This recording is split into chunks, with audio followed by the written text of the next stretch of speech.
भाग 1 build the life you want. भाग 1 एक ऐसा जीवन बनाइए जो आपके दिल को सुकून दे, न कि सिर्फ दुनिया को दिखे। नमस्कार दोस्तों, स्वागत है आपका बुक इनसाइट हिंदी में, जहां हम दुनिया की सबसे प्रभावशाली और जीवन बदलने वाली किताबों को लाते हैं एक दमदार डॉक्यूमेंट्री शैली में, पूरी तरह हिंदी में। आज हम जिस किताब की गहराई में उतरने जा रहे हैं वो है build the life you want. लिखी है मशहूर लेखिका और प्रेरणा स्रोत ओपरा विनफ्री और हार्वर्ड के प्रोफेसर तथा प्रसिद्ध सोशल साइंटिस्ट आर्थर ब्रुक्स ने। ये सिर्फ एक सेल्फ हेल्प किताब नहीं है, यह एक जीवन पथ है। ये एक वैज्ञानिक दृष्टिकोण के साथ आध्यात्मिक अनुभवों का संगम है जो हमें सिखाता है कि खुशी कोई संयोग नहीं बल्कि एक अभ्यास है। भाग 1 का खाका। 1 परिचय। लेखक कौन है और ये किताब क्यों खास है। 2 खुशहाल जीवन की परिभाषा। 3 खुशी बनाम सुख, सही मायने। 4 दर्द को अपनाना, संघर्ष से उभरना। 5 भावनाओं का विज्ञान। 6 इस किताब का उद्देश्य। 7 ओपरा विनफ्रे की व्यक्तिगत यात्रा का झलक। 1 लेखक परिचय, 2 दृष्टिकोण, 1 मिशन। Arthur C Brooks, Harvard Business School में प्रोफेसर, सामाजिक विज्ञान के विशेषज्ञ। उनका फोकस मानव व्यवहार, खुशी और उद्देश्य। उन्होंने बताया कि कैसे इमोशनल सेल्फ मैनेजमेंट और इंटेंशनल लिविंग इंसान की जिंदगी को पूरी तरह बदल सकते हैं। ओपरा विनफ्री, दुनिया की सबसे प्रसिद्ध प्रेरणादायक शख्सियत। एक कठिन बचपन, संघर्ष और असफलताओं से निकलकर उन्होंने दुनिया भर के करोड़ों लोगों को प्रेरित किया। ओपरा इस किताब में अपने जीवन अनुभवों से एक ऐसी सच्चाई लेकर आती हैं जिसे कोई थ्योरी छू नहीं सकती। दोनों का उद्देश्य एक ऐसा जीवन तैयार करना जो न सिर्फ दिखे अच्छा बल्कि भीतर से महसूस हो अच्छा। 2 खुशहाल जीवन की असली परिभाषा। हम में से अधिकतर लोग सोचते हैं कि अच्छा जीवन मतलब पैसा, शोहरत, बड़ा घर, परफेक्ट रिलेशनशिप, लेकिन आर्थर और ओपरा इस सोच को पूरी तरह पलट देते हैं। उनका कहना है, good life is not the absence of problems, it is the presence of progress. एक खुशहाल जीवन वो है जो उद्देश्य से भरा हो, जिसमें भावनाओं को समझने और नियंत्रित करने की क्षमता हो। 3 खुशी बनाम सुख माइनस फर्क समझिए। ओपरा कहती हैं कि जब वो छोटी थी तो उन्हें लगता था कि खुशी मतलब है बाहर जाना, हंसना, फिल्में देखना, नए कपड़े पहनना। लेकिन धीरे धीरे समझ आया कि खुशी हैप्पीनेस और सुख प्लेजर में अंतर है। सुख प्लेजर, खुशी हैप्पीनेस अल्पकालिक शॉर्ट टर्म, दीर्घकालिक लॉन्ग टर्म। बाहरी एक्सटर्नल, आंतरिक इंटरनल। उत्तेजना आधारित, संतुलन आधारित, निर्भर करता है दूसरों पर, निर्भर करता है खुद पर। आर्थर ब्रुक्स इसे कहते हैं, pleasure is like sugar, taste good but doesn't sustain. 4 दर्द को अपनाइए, यही परिवर्तन की चाबी है। क्या आपने कभी सोचा है कि संघर्ष ही क्यों हमें सबसे ज्यादा सिखाते हैं। आर्थर कहते हैं, Avoiding pain doesn't bring peace, understanding pain does. ओपरा अपने जीवन के उन हिस्सों को साझा करती हैं, कैसे बाल्यकाल में उन्हें अत्याचार झेलने पड़े, कैसे करियर में अपमानित किया गया, लेकिन उन सभी ने उन्हें आकार दिया। दर्द को नकारने की बजाय स्वीकार करने से ही परिवर्तन की शुरुआत होती है। 5 भावनाओं का विज्ञान, feelings are not facts. Arthur Brooks की रिसर्च बताती है कि हमारे मस्तिष्क में खुशी और दुख दोनों के लिए न्यूरॉन सर्किट्स बने होते हैं। भावना उत्पन्न होती है किसी स्थिति से नहीं, हमारी उसकी व्याख्या से। उदाहरण, बारिश हो रही है, कोई कहेगा बर्बाद दिन, कोई कहेगा रोमांटिक मौसम। भावना वही घटना पर निर्भर नहीं, व्याख्या पर निर्भर है। इसलिए आप अपने विचारों को रीफ्रेम करके अपनी भावनाएं बदल सकते हैं। यही किताब का मूल आधार है। 6 इस किताब का उद्देश्य इमोशनल सेल्फ मैनेजमेंट। किताब हमें ये नहीं सिखाती कि हर समय खुश रहें, बल्कि ये कहती है हर भावना का स्थान है, खुशी का भी, गुस्से का भी, दुख का भी। लेकिन सवाल ये है कि क्या आप इन भावनाओं को संभाल पा रहे हैं। यदि हाँ, तो आप अपने जीवन के आर्किटेक्ट बन सकते हैं। यदि नहीं, तो जीवन आपको घसीटता रहेगा। 7 ओपरा की व्यक्तिगत झलक, अंदर से मजबूत बनना। ओपरा अपनी कहानी साझा करती हैं, कैसे उन्होंने दूसरों की उम्मीदों से खुद को आज़ाद किया, कैसे उन्होंने भावनाओं को दबाने की बजाय उन्हें समझना सीखा, कैसे उन्होंने जाना कि सफलता बाहरी पहचान नहीं, अंदर की शांति है। वो कहती हैं, I had to learn to sit in my own silence. Only then I could hear what I really wanted. इस भाग का सारांश, खुशहाल जीवन दिखावे की नहीं, आंतरिक शक्ति और भावना प्रबंधन की बात है। यह किताब हमें सिखाती है कि हर इंसान अपना जीवन फिर से डिजाइन कर सकता है, अगर वो अपने विचारों, भावनाओं और दृष्टिकोण को समझे और उन्हें नियंत्रित करे। यह सिर्फ एक किताब नहीं, यह एक इमोशनल फिटनेस गाइड है।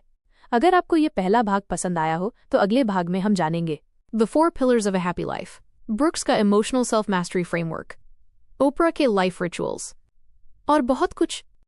इस वीडियो को लाइक और शेयर जरूर करें और बुक इनसाइट हिंदी को सब्सक्राइब करें, क्योंकि अगला भाग और भी गहराई से आपकी सोच को बदल देगा। भाग 2 Build the life you want, भाग 2। इमोशनल फिटनेस, वो कड़ी जो हमें बिखरने नहीं देती। भाग 2 का खाका। 1. भावनात्मक आत्म प्रबंधन, इमोशनल सेल्फ मास्टरी क्या है। 2. खुशी के 4 स्तंभ, अर्थपूर्ण जीवन की नींव। 3. मानसिक फिटनेस की ताकत। 4. नकारात्मक भावनाओं से दोस्ती। 5. प्रतिक्रिया बनाम प्रतिक्रिया क्षमता। 6. ध्यान और आत्मनिरीक्षण की भूमिका। 7. जीवन की नई परिभाषा। 1. इमोशनल सेल्फ मास्टरी, भावना का मालिक बनिए, गुलाम नहीं। आर्थर ब्रुक्स के अनुसार एक परिपक्व व्यक्ति वही है जो अपनी भावनाओं को पहचानता है, स्वीकारता है और नियंत्रित करना सीखता है। वो कहते हैं, Emotions are like weather, they change, but don't define the climate of your life. Self mastery के 3 चरण। पहचानना, रिकॉग्नाइज, स्वीकार करना, एक्सेप्ट, पुनर्निर्देशित करना, रीडायरेक्ट। ये आत्म जागरूकता का अभ्यास है, अपने भीतर की दुनिया को समझने का। 2. खुशी के 4 स्तंभ, The 4 pillars of a happy life. Arthur और ओपरा बताते हैं कि एक संतुलित, खुशहाल और उद्देश्यपूर्ण जीवन के 4 मजबूत आधार होते हैं। 1. फेथ और स्पिरिट, आध्यात्मिक जुड़ाव। ये किसी धर्म विशेष की बात नहीं है, बल्कि ये उस ऊर्जा या शक्ति की बात है जिससे हम अपने अस्तित्व को गहराई से महसूस करते हैं। ये हमें भीतर से जोड़ता है, हमारी आत्मा को सुकून देता है। 2. फैमिली, हमारे अपने लोग। खुश रहने के लिए रिश्तों की गुणवत्ता सबसे बड़ा निर्धारक है। ये किताब कहती है, alone we can survive, together we can thrive. 3. Friendship, सहारा और साथ। एक दोस्त जो हमें समझे, हमारे असली रूप को स्वीकार करे, ऐसा रिश्ता मानसिक स्वास्थ्य के लिए वरदान होता है। ओपरा कहती है, true friends make our soul visible to us. 4. Work, उद्देश्यपूर्ण कर्म। काम सिर्फ पैसे कमाने का जरिया नहीं, बल्कि हमारे कंट्रीब्यूशन का प्रतिबिंब है। ब्रुक्स कहते हैं, The happiest professionals are not the richest, but the ones who see purpose in their effort. 3. मानसिक फिटनेस, जैसे जिम में बॉडी बनती है, वैसे ही हम जिम जाकर शारीरिक स्वास्थ्य पर ध्यान देते हैं, पर मानसिक स्वास्थ्य को अक्सर नजरअंदाज कर देते हैं। ओपरा इस पर जोर देती हैं कि इमोशनली फिट लोग ही कठिनाइयों में भी खुद को संभाल पाते हैं। मानसिक फिटनेस के 3 पहलू। 1. विचारों की स्पष्टता, क्लैरिटी। 2. भावनाओं की जिम्मेदारी, ओनरशिप। 3. आदतों की समीक्षा, रिफ्लेक्शन। 4. नकारात्मक भावनाओं से भागिए मत, समझिए। किताब में एक बेहद गहरा संदेश है। सैडनेस, फियर, एंगर ये गलत नहीं है, ये संकेत हैं। नकारात्मक भावनाएं क्या सिखाती हैं? दुख ये बताता है कि क्या मूल्यवान है। डर ये दिखाता है कि आप क्या खोना नहीं चाहते। गुस्सा ये दर्शाता है कि क्या गलत हो रहा है। ब्रुक्स कहते हैं, Negative emotions are signals, not enemies. उन्हें दबाइए मत, डिसाइफर कीजिए। 5. प्रतिक्रिया vs प्रतिक्रिया क्षमता, फर्क क्या है? प्रतिक्रिया, रिएक्शन, स्वतःस्फूर्त, बिना सोच विचार के, बाहरी परिस्थिति के अनुसार अंदर का हाल बदल जाता है। प्रतिक्रिया क्षमता, responsibility. विवेकपूर्ण सोच, आप परिस्थिति को कैसे देखना चाहते हैं, ये चुनने की आज़ादी। आर्थर ब्रुक्स कहते हैं, Your freedom lies not in changing the situation, but in choosing your response. ओपरा इसे अपनी जिंदगी में सेक्रेट पॉज कहती है। 6. ध्यान और आत्मनिरीक्षण, खुद से मिलने का जरिया। दोनों लेखक ध्यान, माइंडफुलनेस और आत्मचिंतन को बेहद जरूरी मानते हैं। रोज का अभ्यास, सुबह 10 मिनट मौन बैठना, एक डायरी रखना, आज मैंने क्या महसूस किया और क्यों। ग्रैटिट्यूड की सूची बनाना। ओपरा कहती हैं, Gratitude is the path to grace. यह अभ्यास धीरे धीरे आपके सोचने, देखने और जीने के तरीके को बदल देता है। 7. जीवन की नई परिभाषा। अब तक हमने सीखा है कि खुश रहना हमारी इंटेंशनल चॉइस है। हमें अपनी भावनाओं के प्रति सचेत होना है। जीवन को सही मायने में जीना है, सिर्फ निभाना नहीं। जीवन equals purpose plus awareness plus emotional mastery. Brooks और ओपरा यही समझाते हैं, आप अपनी कहानी के लेखक हैं, संपादक भी आप हैं और हीरो भी आप ही हैं। इस भाग का सारांश, भावना प्रबंधन इक्वल्स आंतरिक शक्ति, खुशी के 4 स्तंभ इक्वल्स आध्यात्म, संबंध, मित्रता और उद्देश्यपूर्ण काम, मानसिक फिटनेस इक्वल्स हर रोज का अभ्यास, नकारात्मक भावनाएं इक्वल्स सीखने के मौके, प्रतिक्रियाशील जीवन से उत्तरदायी जीवन की ओर बदलाव। तो दोस्तों, ये था build the life you want का दूसरा भाग। अगले भाग में हम जानेंगे खुशी को कैसे मापा जाए, पर्पस ड्रिवन लाइफ का विज्ञान, ओपरा विनफ्री की ट्रांसफॉर्मेशनल प्रैक्टिसेस और बहुत कुछ। वीडियो पसंद आया हो तो लाइक करें, शेयर करें और बुक इनसाइट हिंदी को जरूर सब्सक्राइब करें। भाग 3 build the life you want, भाग 3। खुशी कोई रहस्य नहीं, बल्कि एक डिजाइन है जो आप खुद बनाते हैं। भाग 3 का खाका। 1. क्या खुशी को मापा जा सकता है? 2. ब्रुक्स का happiness portfolio model. 3. Purpose driven life का विज्ञान। 4. ओपरा विनफ्री की 3 शक्तिशाली जीवन तकनीकें। 5. रीफ्रेमिंग नजरिया बदले, दुनिया बदलेगी। 6. मैं कौन हूँ का गहन अभ्यास। 7. मीनिंग बनाम हैप्पीनेस, सही संतुलन। 1. क्या खुशी को मापा जा सकता है? ओपरा कहती हैं, अगर आप दिन में 5 बार मुस्कुराते हैं और फिर भी भीतर खालीपन है, तो आपको दोबारा सोचना होगा कि आप वाकई खुश हैं या बस दिखावा कर रहे हैं। ब्रुक्स का कहना है, खुशी को 3 स्तरों पर मापा जा सकता है। 1. एंजॉयमेंट, क्या आप छोटे पलों में आनंद ले पा रहे हैं। 2. सैटिस्फैक्शन, क्या आप जीवन से संतुष्ट हैं। 3. मीनिंग, क्या आप महसूस करते हैं कि आपका जीवन किसी बड़े उद्देश्य से जुड़ा है।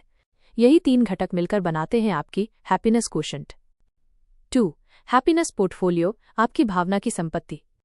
जैसे वित्तीय निवेश में हम पोर्टफोलियो बनाते हैं, बैलेंस, विविधता, जोखिम, वैसे ही ब्रुक्स कहते हैं कि A happy life is like a balanced portfolio, not dependent on a single source. इस पोर्टफोलियो में क्या क्या हो? रिश्ते, रिलेशनशिप्स, उद्देश्यपूर्ण काम, मीनिंगफुल वर्क, आध्यात्मिकता, स्पिरिचुअलिटी, सेल्फ केयर और रिजुविनेशन। अगर इनमें से एक स्तंभ डगमगाए तो बाकी 3 उसे संभाल सकते हैं। इसलिए भावनात्मक संपत्ति को डाइवर्सिफाई करना बेहद जरूरी है। 3. पर्पस ड्रिवन लाइफ, उद्देश्य आधारित जीवन। क्या है उद्देश्य? वो दिशा जो आपके जीवन को गहराई देती है, वो वजह जिसकी वजह से आप सुबह उठते हैं। आर्थर ब्रुक्स कहते हैं, Purpose is not found. It is built, brick by brick, through your actions and choices. उद्देश्य कैसे बनाएं? 1. अपने मूल्यों की सूची बनाएं। 2. उन गतिविधियों पर ध्यान दें जिनमें आप समय भूल जाते हैं। 3. समाज के लिए योगदान के बारे में सोचें। 4. उस तकलीफ को पहचानें जिसने आपको बदला। ओपरा कहती हैं, Pain often hides purpose. Look into it deeply. 4. Oprah की 3 life-altering techniques. Eye stillness practice. मौन का अभ्यास। हर दिन कम से कम 10 मिनट शांति में बैठना, किसी स्क्रीन, संगीत या बातचीत के बिना। इसका उद्देश्य आंतरिक आवाज को सुनना। इंटेंशन सेटिंग, हर दिन एक उद्देश्य तय करना। आज मैं क्या अनुभव करना चाहती हूँ? आज मैं खुद को किस तरह व्यक्त करना चाहती हूँ? ये दिन को ऑटो पायलट से पर्पस मोड में लाता है। 2. Gratitude reset. आभार का अभ्यास। रोज रात 3 चीजें लिखना जिनके लिए आप आभारी हैं, बड़े या छोटे, कोई भी। ओपरा कहती हैं, Gratitude is the shortcut to joy. 5. Reframing, नजरिया बदलिए, सब बदल जाएगा। एक ही घटना को 2 लोग अलग क्यों देखते हैं? आर्थर ब्रुक्स इसका उत्तर न्यूरोसाइंस से देते हैं। आपका मस्तिष्क तथ्य नहीं, व्याख्या पर प्रतिक्रिया करता है। उदाहरण, प्रमोशन ना मिलना, मैं फेल हो गया, vs मुझे नया रास्ता मिला है। अलोन होना, मैं अकेला हूं, vs मेरे पास खुद को समझने का वक्त है। रीफ्रेमिंग एक स्किल है और ये सीखी जा सकती है। 6. मैं कौन हूं? आत्म पहचान का अभ्यास। ओपरा कहती हैं, अगर आप नहीं जानते कि आप कौन हैं, तो दुनिया आपको जो चाहेगा वो बना देगी। आत्म पहचान अभ्यास। 1. खुद से पूछिए, जब कोई नहीं देख रहा होता तब मैं क्या करता हूँ। 2. मेरी 5 सबसे प्रिय मूल्य क्या हैं। 3. मुझे कब सबसे ज्यादा जीवंतता महसूस होती है। ये प्रश्न आपके कोर सेल्फ की ओर ले जाते हैं। 7. हैप्पीनेस vs मीनिंग, संतुलन कैसे बनाएं? कई बार हम खुशी की तलाश में इतने खो जाते हैं कि जीवन का अर्थ पीछे छूट जाता है। आर्थर ब्रुक्स कहते हैं, A meaningful life is not always happy, but a happy life must be meaningful. कभी कभी कठिनाई, संघर्ष और जिम्मेदारी भी खुशी का रूप बन सकती है अगर उसके पीछे एक उद्देश्य हो। इस भाग का सारांश, खुशी मापी जा सकती है यदि हम उसे एंजॉयमेंट, सैटिस्फैक्शन और मीनिंग में विभाजित करें। हैप्पीनेस पोर्टफोलियो बनाने से हमारा जीवन संतुलित रहता है। उद्देश्य खोजा नहीं जाता, बनाया जाता है। ओपरा विनफ्री की दैनिक तकनीकें हमें अपनी आत्मा से जोड़ती हैं। रीफ्रेमिंग और आत्मनिरीक्षण जीवन के नजरिए को बदल सकते हैं। खुशी और अर्थ दोनों को साथ लेकर चलना ही पूर्ण जीवन का आधार है। तो दोस्तों, ये था build the life you want का तीसरा भाग। अगले भाग में हम जानेंगे खुशी के दुश्मन कौन है, कंपैरिजन ट्रैप से कैसे निकलें, ब्रुक्स और ओपरा की फुलफिलमेंट प्रैक्टिसेस और जीवन के आंतरिक बदलाव की गहराइयां। अगर आप सचमुच अपनी जिंदगी को फिर से डिजाइन करना चाहते हैं तो अगला भाग मिस मत कीजिए। वीडियो पसंद आया हो तो लाइक करें, शेयर करें और बुक इनसाइट हिंदी को जरूर सब्सक्राइब करें। भाग 4, Build the life you want. भाग 4, खुशी के शत्रु जो आपके भीतर ही छिपे हैं। 1. तुलना की आदत, comparison is the thief of Joy. Arthur brooks कहते हैं, Comparison doesn't reveal truth, it reveals ego's weakness. तुलना के नतीजे, जलन, आत्मसंदेह, दुख की भावना, चाहे सफलता हो भी। सोशल मीडिया के दौर में हम दूसरों की हाइलाइट्स को अपनी कमजोरी से जोड़ लेते हैं। ओपरा कहती हैं, Comparison made me question my worth, even after global success. समाधान, तुलना को प्रेरणा में बदलना, अपने बीते कल से तुलना करना, दूसरों से नहीं। 2. सोशल वैलिडेशन, दूसरों की मुहर की लत। समस्या। हमारा आज का जीवन लाइक्स, कमेंट्स, फॉलोज की गिनती से चलता है। ब्रुक्स इसे कहते हैं डिजिटल एडिक्शन टू अप्रूवल। ये लत आपको खुद से दूर करती है, निर्णय में भ्रम पैदा करती है, आंतरिक आवाज को दबा देती है। समाधान। एक डिजिटल डिटॉक्स आर रोजाना, सप्ताह में एक दिन, नो वैलिडेशन संडे। खुद से पूछना, क्या मैं ये पोस्ट अपने लिए कर रहा हूं या दिखावे के लिए? 3. मैं काफी नहीं हूं, द स्कैर्सिटी आइडेंटिटी। ओपरा इस मानसिकता को इनर ड्राउट कहती हैं। Even with millions watching, I felt, am I enough? क्यों होता है ऐसा? बचपन की कंडीशनिंग, बार बार की तुलना, सोशल रिजेक्शन का डर। ब्रुक्स कहते हैं Your self-worth is not measured by metrics, but by meaning. समाधान। अपनी उपलब्धियों की सूची लिखें, अचीवमेंट डायरी। अपने एफर्ट्स, वैल्यूज और इंटेंशंस को रोज एक्नॉलेज करें। 4. इंटरनल vs एक्सटर्नल आइडेंटिटी, आप जो हैं बनाम आप जो दिखते हैं। External identity. Instagram bio.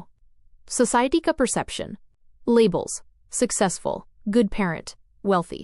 Internal identity. आपकी सच्ची इच्छाएं, आपकी सीमाएं और मूल्य। आप तब कौन हैं जब कोई देख नहीं रहा। ओपरा कहती हैं You become free the day your outer world aligns with your inner truth. 5. Distraction culture, ध्यान का पतन। आर्थर ब्रुक्स बताते हैं कि हमारा मस्तिष्क आज के डिजिटल युग में लगातार फाइट और फ्लाइट मोड में है। परिणाम। सतही सोच, आंतरिक बेचैनी, गहराई से अनुभव करने की क्षमता कम। समाधान। अटेंशन रिट्रीट, हर दिन 15 मिनट, एक समय पर एक कार्य का अभ्यास, सिंगल टास्किंग। माइंडफुल कंजम्पशन, आप क्या पढ़ रहे हैं, देख रहे हैं, सुन रहे हैं, उस पर ध्यान। 6. ब्रुक्स की फुलफिलमेंट लूप रणनीति। आर्थर ब्रुक्स एक विशेष चक्र का उल्लेख करते हैं जिसे वो फुलफिलमेंट लूप कहते हैं। यह कैसे काम करता है? 1. अवेयरनेस, अपनी भावनाओं को पहचाने। 2. एक्सेप्टेंस, अपने इम्परफेक्शंस को अपनाएं। 3. एक्शन, अपने मूल्यों के अनुसार कदम उठाएं। 4. अप्रिशिएशन, छोटे छोटे जीत को सराहें। ये चक्र बार बार दोहराने से खुशी धीरे धीरे गहराई में उतरती है। अभ्यास। दिन का अंत फुलफिलमेंट जर्नल से करें। आज क्या सीखा? क्या मैं अपनी सच्चाई के अनुसार जिया? किस क्षण ने मुझे तृप्त किया? 7. Oprah का enoughness ritual. ओपरा रोज सुबह खुद से एक सवाल पूछती हैं। What am I already enough for, right now, without proving anything? यह एक आत्मस्वीकृति मंत्र है। अभ्यास। सुबह दर्पण में देखकर कहना, मैं जैसा हूं वैसा ही पर्याप्त हूं। अफर्मेशंस, मैं पर्याप्त हूं, मेरी गति मेरी यात्रा है, मैं किसी और की कहानी का किरदार नहीं हूं, अपनी कहानी का नायक हूं। यह अभ्यास आपके दिन की शुरुआत को मजबूती और स्थिरता देता है। इस भाग का सारांश, तुलना और वैलिडेशन की चाह खुशी के सबसे बड़े शत्रु हैं। असली खुशी तब मिलती है जब आप खुद को उसी रूप में स्वीकारते हैं जैसे आप हैं। मानसिक ध्यान, विचारों की स्पष्टता और फुलफिलमेंट लूप आपको अपनी ओर वापस लाते हैं। ओपरा का इनफनेस अभ्यास आत्मसम्मान और आत्मस्वीकृति को पुनर्स्थापित करता है। तो दोस्तों, ये था build the life you want का चौथा भाग।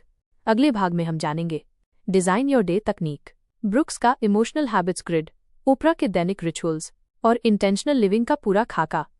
अगर आपने अब तक इन भागों से कुछ सीखा है तो अगला भाग आपकी सोच में गहरा परिवर्तन ला सकता है। वीडियो को लाइक करें, शेयर करें और बुक इनसाइट हिंदी को सब्सक्राइब करना न भूलें। भाग 5 build the life you want. भाग 5 आपका दिन कैसा है तय करता है आपकी जिंदगी कैसी होगी। भाग 5 का खाका, दिन को डिजाइन करना, design your day framework, emotional habits grid, brooks की भावनात्मक आदतों का चार्ट, ओपरा विनफ्री के 5 दैनिक अनुष्ठान, डेली रिचुअल्स, इंटेंशनल लिविंग, उद्देश्य से जीना, इमोशनल ऑटो पायलट से बाहर निकलना, self compassion vs self indulgence, brooks का इमोशनल डैशबोर्ड, ओपरा के सेक्रेड येस और सेक्रेड नो के सिद्धांत, दैनिक जीवन में खुशी का अभ्यास, एक आदर्श दिन का खाका, sample day. 1. Design your day, दिन का डिजाइन इक्वल्स जीवन का भविष्य। आर्थर ब्रुक्स कहते हैं You can't build the life you want without mastering the days you live. क्या होता है डिजाइन योर डे? अपने दिन को संयोग पर नहीं, इरादे पर चलाना। हर दिन को उस तरह प्लान करना जो आपकी वैल्यूज और पर्पस से मेल खाता हो। इसमें 3 चरण होते हैं। विजन, आप अपने दिन में क्या अनुभव करना चाहते हैं। ब्लॉक्स, कौन सी भावनाएं या आदतें आपको रोक रही हैं। डिजाइन, आप किन बदलावों से अपने दिन को अर्थपूर्ण बना सकते हैं। 2. इमोशनल हैबिट्स ग्रिड, ब्रुक्स का चार्ट। आर्थर ब्रुक्स ने एक चार्ट बनाया है जिसमें भावनाओं और आदतों को 4 भागों में बांटा गया है। सकारात्मक भावना, नकारात्मक भावना, मददगार आदत, रोज कृतज्ञता लिखना, दुख पर आत्मचिंतन, हानिकारक आदत, जबरन खुश दिखाना, क्रोध को दूसरों पर निकालना। इस ग्रिड से आप जान सकते हैं आपकी कौन सी आदतें भावनात्मक रूप से स्वस्थ हैं? किन आदतों को बदलने की जरूरत है? 3. ओपरा विनफ्री के 5 दैनिक अनुष्ठान रिचुअल्स। 1. सुबह की शांति मॉर्निंग स्टिलनेस। 20 मिनट का मौन बैठना, बिना फोन, बिना टीवी, सिर्फ खुद के साथ। 2. आभार की डायरी ग्रैटिट्यूड जर्नल। 5 चीजें लिखना जिनके लिए वो उस दिन आभारी हैं। 3. Sacred intention setting. मैं आज किस भावना के साथ जीना चाहती हूँ? 4. Midday centering. दोपहर में 10 मिनट का पॉज, चाय, ध्यान या बस खिड़की से देखना। 5. Night reflection. आज क्या अच्छा किया? क्या सीखा? क्या अगले दिन बेहतर हो सकता है? ओपरा कहती हैं। These rituals connect me to my soul every single day. 4. Intentional living उद्देश्य से जीने की कला। इंटेंशनल लिविंग का मतलब हर काम को सोच समझकर करना, बाहरी दुनिया नहीं, भीतर की कंपस को फॉलो करना। आर्थर ब्रुक्स कहते हैं, Intentional living isn't about doing more, it's about doing what matters. अभ्यास। दिन की शुरुआत 3 प्रश्नों से। आज मेरा सबसे बड़ा उद्देश्य क्या है? क्या मैं इस काम को दिल से करना चाहता हूँ? क्या ये मुझे मेरे सपनों के करीब ले जाएगा? 5. इमोशनल ऑटो पायलट से बाहर निकलना। क्या होता है इमोशनल ऑटो पायलट? एक ही रूटीन, सोचने का समय नहीं, भावनाओं का दमन या अनदेखा करना। ब्रुक्स कहते हैं, Most people don't live, they replay. इससे निकलने के उपाय। दिन में 2 बार 5 मिनट के लिए चेक इन। मैं अभी क्या महसूस कर रहा हूँ? क्या ये भावना मेरे आज के लक्ष्य के अनुकूल है? 6. Self-compassion versus self-indulgence. बहुत लोग समझते हैं कि खुद से प्यार मतलब खुद को हर गलती पर माफ करते रहना, लेकिन आर्थर और ओपरा कहते हैं, True self-compassion means accountability plus kindness. Self compassion, self indulgence. मैं इंसान हूँ, मुझे कुछ भी करने का हक है। सुधार के साथ दया, सुधार से भागना। ओपरा कहती हैं, Self-love is not laziness. It's responsibility with tenderness. 7. Brooks का emotional dashboard. हर दिन ब्रुक्स अपने इमोशनल डैशबोर्ड को स्कैन करते हैं। 4 मीटर एनर्जी। आज मेरा ऊर्जा स्तर कैसा है? जॉय, क्या मैं किसी चीज से आनंदित हुआ? क्लैरिटी, क्या मैं सोच पा रहा हूँ? फ्रिक्शन, क्या मुझे कुछ अंदर से परेशान कर रहा है? ये एक नजरिया है अपनी भावनात्मक गाड़ी को सही रास्ते पर रखने का। 8. सेक्रेड येस और सेक्रेड नो ओपरा का सिद्धांत। ओपरा विनफ्री कहती हैं, हर हाँ आपको कुछ देने से पहले कुछ छीन लेता है, समय, ऊर्जा या शांति। Sacred yes. वो हाँ जो आपके जीवन के उद्देश्य से मेल खाती है। Sacred number. वो न जो आपकी सीमाओं की रक्षा करता है। अभ्यास। किसी भी निर्णय से पहले पूछें, क्या ये मेरे भविष्य की मैं के लिए फायदेमंद है? 9. दैनिक जीवन में खुशी का अभ्यास। क्या करें रोज? 10 मिनट ग्रैटिट्यूड लिखना, एक काम जो सिर्फ खुशी के लिए हो। हास्य, संगीत, कला, एक बार किसी की बिना स्वार्थ मदद करना। दिन का अंत, What went well today से करना।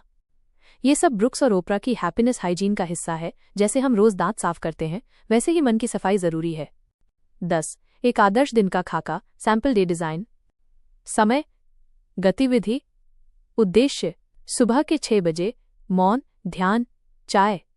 आत्म जागरूकता, सुबह के 7 बजे, इंटेंशन लिखना, लक्ष्य निर्धारण, 8 o'clock to 12 p.m.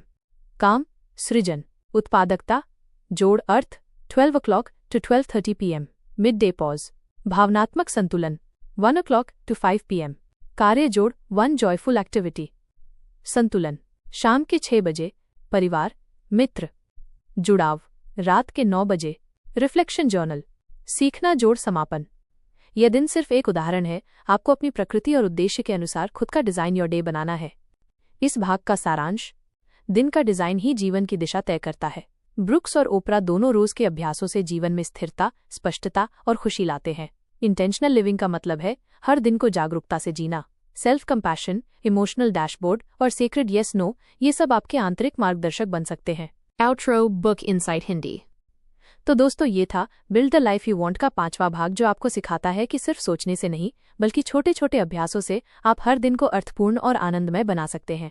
अगले भाग में हम जानेंगे जीवन के सबसे गहरे सवालों का उत्तर, ट्रांसफॉर्मेशन ब्लूप्रिंट और ओपरा तथा ब्रुक्स का अंतिम संदेश, रियल लास्टिंग हैप्पीनेस के लिए। वीडियो पसंद आया हो तो लाइक करें, शेयर करें और बुक इनसाइट हिंदी को सब्सक्राइब करें। भाग 6 Build the Life You Want. भाग 6 ट्रांसफॉर्मेशन, अब वो जीवन रचें जो भीतर से सच्चा हो। 1. अब तक की यात्रा पुनरावलोकन।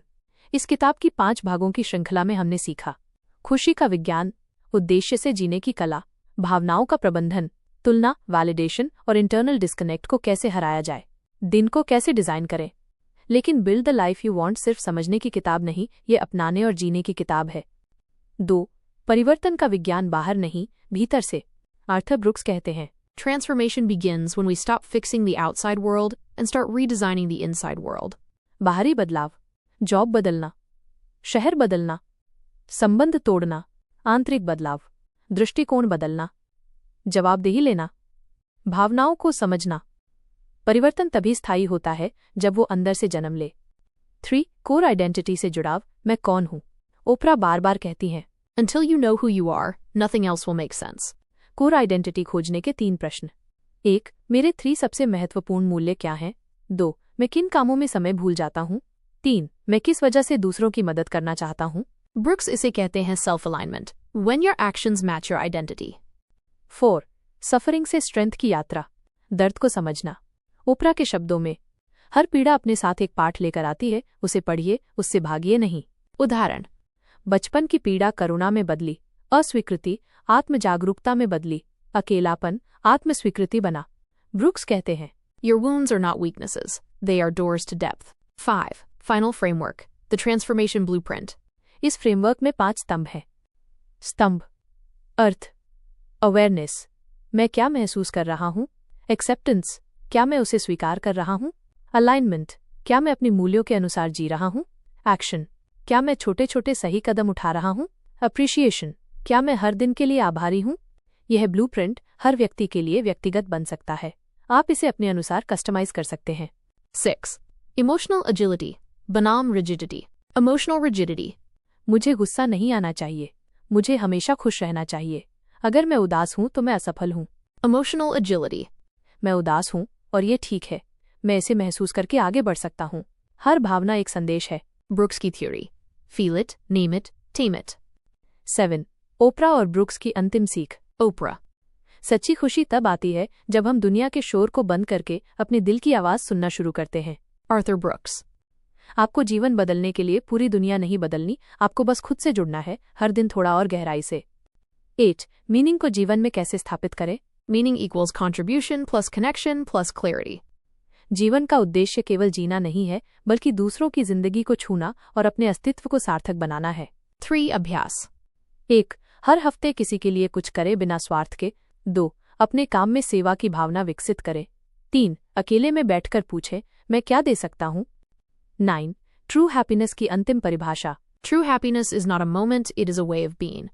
यह शांत होने की कला है, ये अपने ही साथ संतोष महसूस करने की कला है, यह छोटी चीजों में गहराई से जीने की शक्ति है। जब मीनिंग, पर्पस, इमोशन और एक्शन चारों मिल जाते हैं तो सच्ची खुशी का निर्माण होता है। 10. 21 Days Transformation Roadmap. साप्ताहिक जागरूकता और मूल्य पहचान। हर दिन 10 मिनट मौन बैठना, अपनी भावनाओं को नाम देना। 5. सबसे गहरे मूल्य लिखना। सप्ताह 2. उद्देश्य और व्यवहारिक बदलाव। आज मैं किस मूल्य के अनुसार जीऊंगा, मैं किस भावना को चुनौती दूंगा। एक कार्य जिसमें सेवा की भावना हो। सप्ताह 3. आत्मसंरेखण और विस्तार। दिन का डिजाइन बनाना, रीफ्रेमिंग अभ्यास, फुलफिलमेंट जर्नल लिखना। 21 दिनों के बाद आप न सिर्फ अपने आप को बेहतर समझ पाएंगे, बल्कि अपने जीवन को गहराई से महसूस भी कर पाएंगे। प्रिय दर्शकों, ये था build the life you want का अंतिम भाग, जहां हमने ओपरा विनफ्री और आर्थर ब्रुक्स के मार्गदर्शन में जाना कि खुशी कोई जादू नहीं, बल्कि एक आभ्यंतर कौशल है। बदलाव कोई भारी चीज नहीं, बल्कि हर दिन का छोटा निर्णय है। और सबसे बढ़कर हर इंसान के भीतर एक नया जीवन छिपा है, जिसे वो खुद रच सकता है। अगर इस श्रृंखला ने आपकी सोच को, आपके नजरिए को या आपकी भावना को छुआ हो, तो इसे दूसरों तक जरूर पहुंचाइए। हम बुक इनसाइट हिंदी में ऐसी ही प्रेरणादायक किताबों को जीवनदायिनी रूप में आपके लिए लाते रहेंगे।